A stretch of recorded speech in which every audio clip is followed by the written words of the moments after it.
جی السلام علیکم دوستو، ماشاءاللہ بارش ہو رہی ہے تو ایک عمل یاد آ گیا بہت زبردست، جو سورۃ قدر کا عمل ہے۔ جب بھی بارش ہو رہی ہو تو 7 دفعہ یا 11 دفعہ سورۃ قدر پڑھیں اور رزق کے لیے دعا کریں، برکت کے لیے دعا کریں، بیماریوں سے نجات کے لیے دعا کریں تو اللہ تعالیٰ کی بہت رحمتیں برکتیں نازل ہوتی ہیں۔ بہت کمال کا عمل ہے۔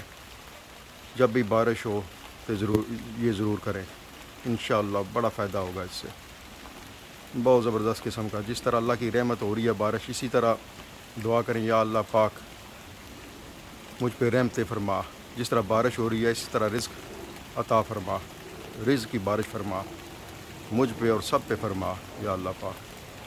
انا انزلناه فی لیلۃ القدر وما ادراک ما لیلۃ القدر لیلۃ القدر خیر من الف شہر تنزل الملائکۃ والروح فیہا باذن ربہم من کل امر سلام ہی حتی مطلع الفجر۔ سبحان اللہ، سبحان اللہ، سبحان اللہ۔